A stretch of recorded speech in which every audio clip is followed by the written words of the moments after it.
श्यामच्या आईची गोष्ट तू सांगणार आहेस? हा, सांग बाबा सांग. तर आपल्या स्टोरीचा टायटल आहे श्यामची आई.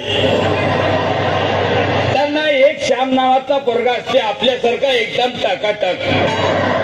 तिची ना भेंडी एक आय असते. हा, ती बोलते श्यामला, हे श्याम, जिंदगानीमध्ये कधी खोटा बिट्टा बोलायचा नाही आणि वायट बियट वागून माझ्या दिमागचा धय नाही करायचा. अरे वा. हा, श्यामची आई श्यामला म्हणते वायट वगैरे वागून दिमागचा दह्या नाही करायचा. आणि ती बोलते जिंदगानीमध्ये कधी तुला गाली बिली दिली ना तर आईच्या गावात माझ्याहून कोणी वाईट बाय ना असा फोडील ना तर डायरेक्ट टाकून देईल.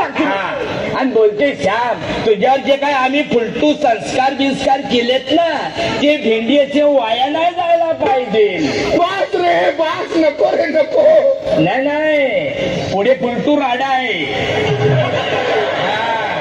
म्हणजे श्यामवरती तिनं संस्कार केले त्यामुळे काय झाला गुरुजी, श्यामचा पुढचा अख्खा लाईफची आई झेड.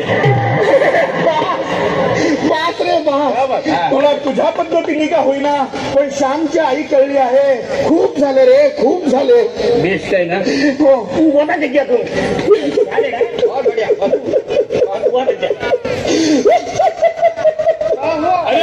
विद्यार्थ्यांनो, आज तुम्हाला मला अत्यंत महत्वाची गोष्ट सांगायची आहे.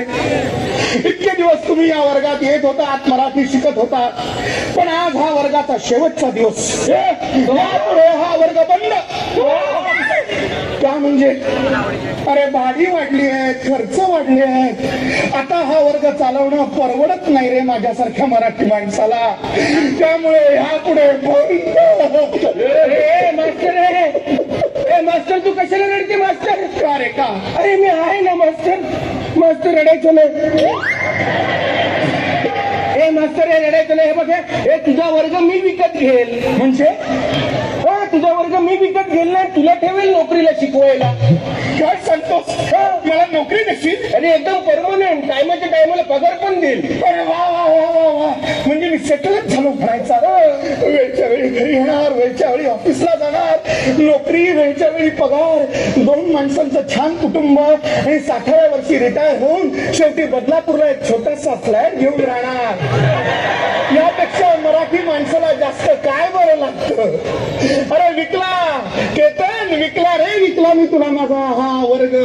चला सुरुवात करा. हे मास्टर, काय रे, आता ती खुर्ची माझी आहे. म्हणजे तू आता शिकवायचं काम करायचा, आता मी तिकडे बसणार. अरे इतके दिवस विद्यार्थ्यांमध्ये होतास ना. हा, पण आता मी विकत घेतला ना वर्ग. अरे हो, बसा बसा पारेख साहेब, आपण बसा, मी शिकवतो. तर विद्यार्थ्यांनो, आत्ताच मी तुम्हाला जो शिकवला त्याला म्हणतात मराठी बाणा.